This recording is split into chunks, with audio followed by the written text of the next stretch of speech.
Welcome to श्रेष्ठ academy. इस video में हम राष्ट्रीय पिछड़ा वर्ग आयोग के बारे में बात करेंगे, जिसे एमपीपीएससी ने 2020 के नए सिलेबस में शामिल किया है।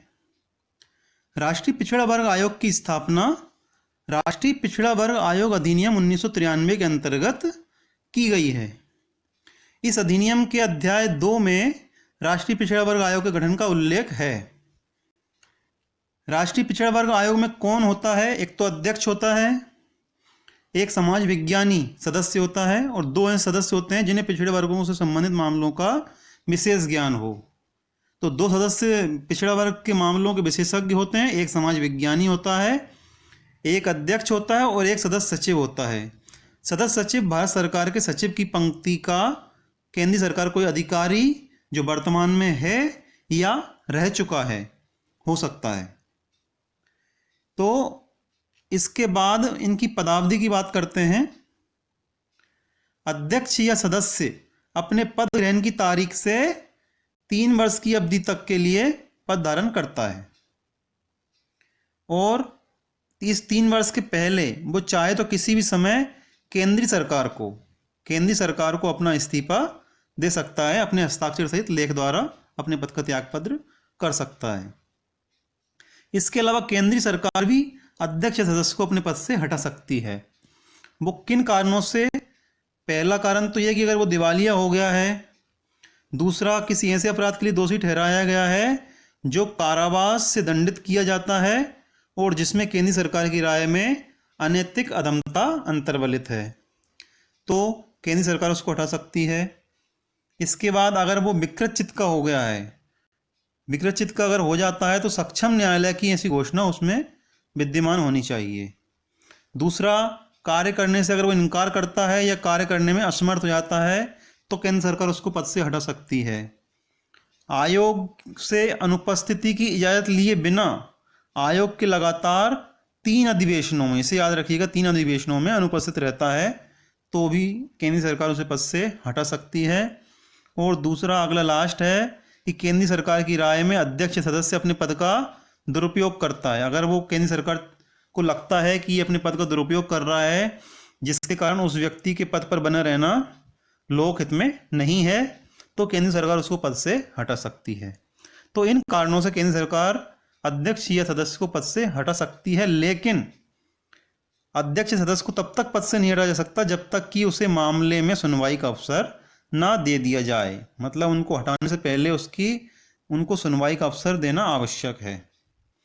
आयोग में अध्यक्ष और सदस्य सचिव तो होता है। इसके अलावा केंद्रीय सरकार आयोग के लिए एक सचिव तथा ऐसे अन्य अधिकारी कर्मचारियों की व्यवस्था करेगी जो आयोग के कार्यों का दक्षतापूर्ण पालन करने के लिए वे आवश्यक है। आयोग का कोई कार्य या कार्रवाई केवल इस आधार पर अविधिमान्य नहीं होगी कि आयोग में कोई रिक्ति है या इसी गठन में कोई त्रुटि है। अब आयोग का अधिवेशन कब होता है? जब अध्यक्ष ठीक समझे। जब अध्यक्ष ठीक समझता है तो समय और स्थान पर आयोग का अधिवेशन होगा। आयोग अपनी प्रक्रिया स्वयं विनियमित करेगा। मतलब जो भी कोई भी आयोग की प्रक्रिया होगी उसके लिए आयोग स्वयं उसको नियम बनाएगा और आयोग के सभी आदेश और विनिश्चय सदस्य सचिव द्वारा या इस निमित्त सम्यक रूप से प्राधिकृत आयोग के किसी अन्य अधिकारी द्वारा अधिप्रमाणित किए जाएंगे। या तो सदस्य सचिव करेगा या इसके लिए किसी आयोग के कोई दूसरे अधिकारी को इसका कार्यभार सौंपा जाएगा। आयोग के कार्य क्या हैं?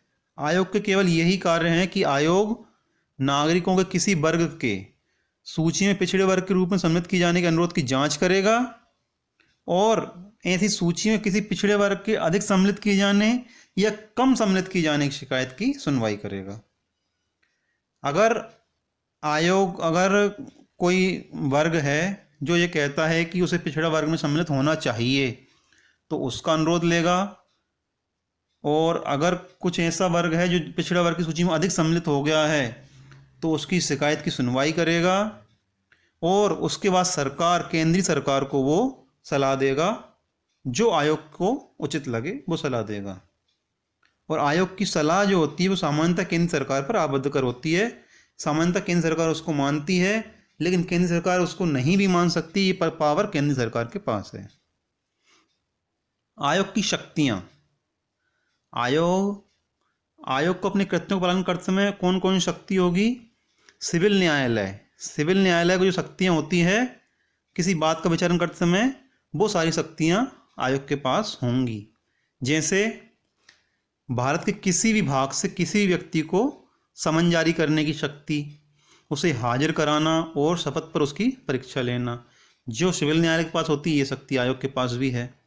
किसी दस्तावेज को प्रकट करना और पेश करने की अपेक्षा करना, ये शपथ पत्रों पर साक्ष्य ग्रहण करना, किसी न्यायालय या कार्यालय से कोई लोक अभिलेख या उसकी प्रति की अपेक्षा करना। आयोग चाहे तो किसी न्यायालय से कोई भी अभिलेख मांग सकता है या किसी कार्यालय से जो आयोग को आवश्यक हो वो लोक अभिलेख आयोग किसी भी कार्यालय या न्यायालय से मांग सकता है। इसके बाद साक्ष्यों और दस्तावेजों के परीक्षण के लिए कमीशन निकालना और कोई अन्य विषय जो भेद किया जाए, ये आयोग की शक्तियां हैं। केंद्र सरकार द्वारा अनुदान।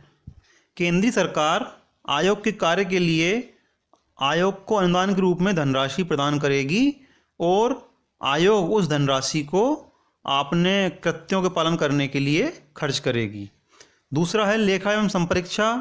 तो ये इसका लेखा नियंत्रक एवं महालेखा परीक्षक इसका ऑडिट करता है इस धनराशि जो आयोग ने खर्च की है उसके लिए।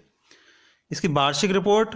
आयोग अपनी वार्षिक रिपोर्ट केंद्र सरकार को सौंपता है और केंद्र सरकार उस वार्षिक रिपोर्ट को, जो वार्षिक रिपोर्ट में आयोग ने जो सलाह दी है उस पर क्या कार्रवाई की गई है उसको, और यदि उसने उस सलाह को अस्वीकृत कर दिया गया है तो अस्वीकृत करने के कारणों का ज्ञापन और संपरीक्षा ऑडिट रिपोर्ट जो होती है उसके पश्चात संसद के प्रत्येक सदन के समक्ष रखवाएगी।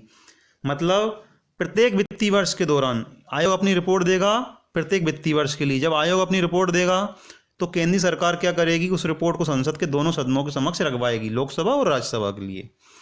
आयोग ने जो सिफारिश की है अगर केंद्र सरकार ने उसको माना है तो वो, और अगर नहीं माना है तो उसके लिए जो ज्ञापन जारी किया है वो और जो ऑडिट रिपोर्ट होती है वो, ये दोनों संसद के दोनों सदन में रखवाती है। आयोग का सदस्य और कर्मचारी भारतीय दंड संहिता 1860 का 45 की धारा 21 के अर्थ में लोक सेवक समझे जाएंगे। तो दोस्तों, राष्ट्रीय पिछड़ा वर्ग आयोग से संबंधित ये वीडियो कैसा लगा कमेंट्स करके हमें जरूर बताएं। चैनल को लाइक और सब्सक्राइब करना ना भूलें।